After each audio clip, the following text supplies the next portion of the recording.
Hi, welcome to a new video.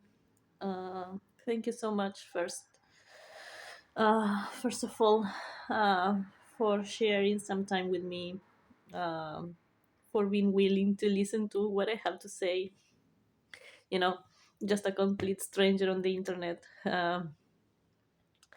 For now, just sharing her thoughts and her experience. That means a lot in this moment of my life. It's a bit tough.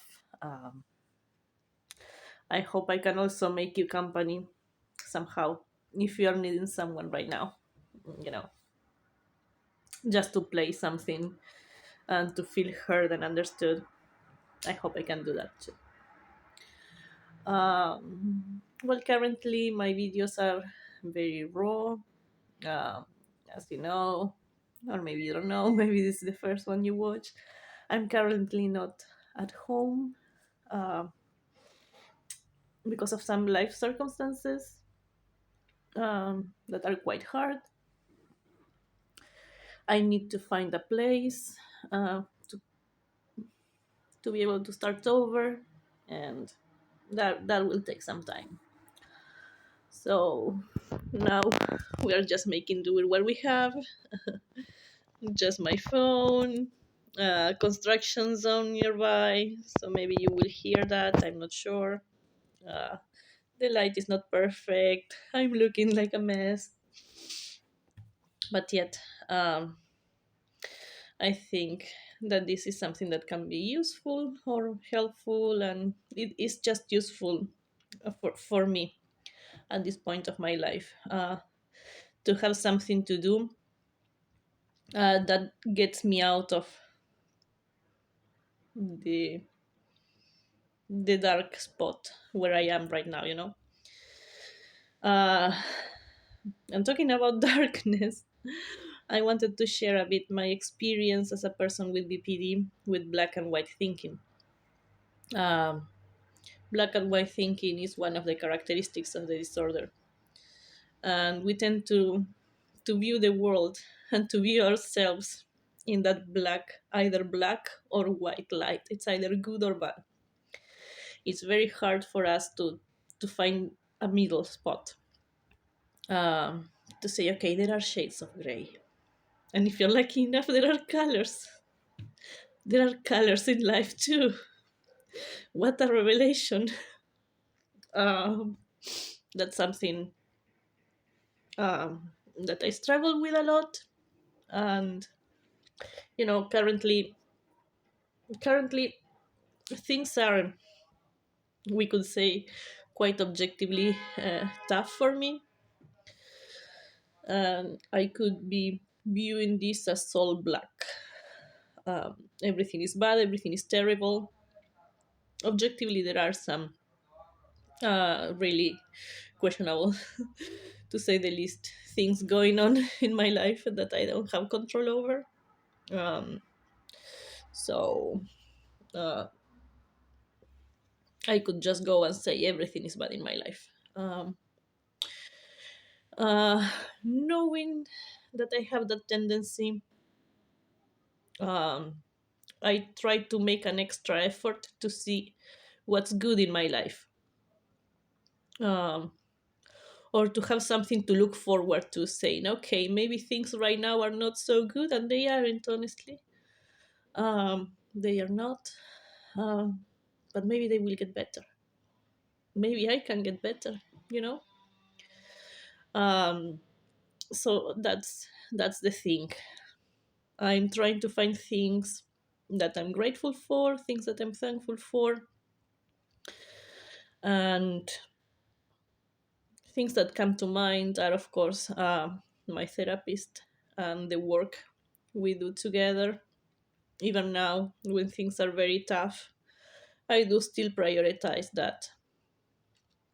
I do still prioritize my mental health. And in all honesty, I think it's worth it. I think that without that work that we do together every week, I'm not sure where I would be right now. I'm not sure if I would have the strength to fight.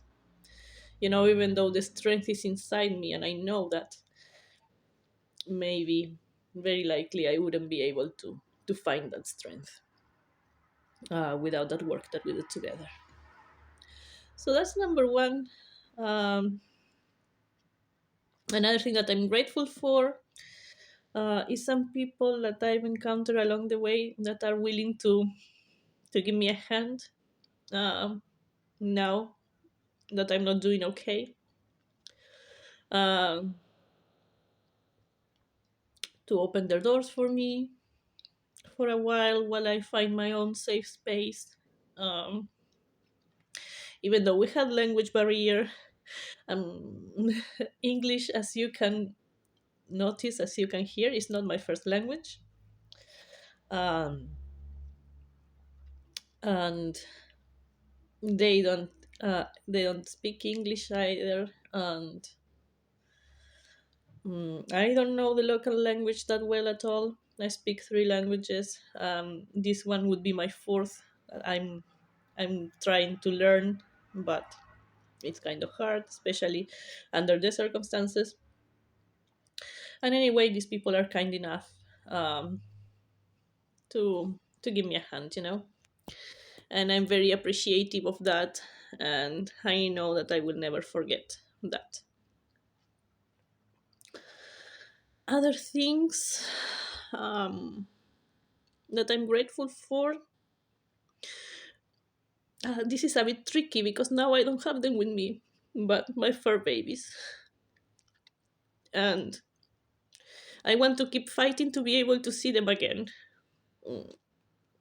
I want to find my own place um, that is pet friendly, and I can have at least one of my babies. Um, my ex spouse is going to keep the other one, uh, but hopefully uh, we will find a way uh, for me to visit my other baby, right? It's a dog and a cat. I will be keeping my cat, hopefully. And my doggy, I hope. I hope my ex spouse, been married for many years. So sometimes it's hard to change the language. But yeah, I hope my ex spouse will be kind enough to let me see my baby. Um, that's kind of it right now. Uh, it's really very hard not to fall into that trap that everything is bad right now, and it's hard to find the strength in me to keep on fighting, and to be able to get the resources and to find a place. And I just want a safe place for myself, for my baby, my cat, I mean. And to uh to have plants, herbs in the kitchen, um a tiny but tidy kitchen where I can cook whatever I want, the way I want it, catering it to my needs. A place to actually heal my disorder eating habits, and a safe, warm place where I can be safe, where my creativity can come back, where I can write again, where I can draw and paint again, and to to have a place where I can work again. So well, uh, there's that for now. Um, just me talking about how I handle, or I try to handle, one of the most characteristic um, symptoms, or whatever you want to call it, of BPD, that is black and white thinking. Feel free to leave a comment if you also have BPD, or if you know someone in your life who has BPD, and if you've experienced this, if you have witnessed this. Um, I'll be very thankful and I will feel less alone. Maybe all together we can feel a little less alone in this. Okay, thanks for watching, and I hope you are safe wherever you are. See you in the next one. Bye.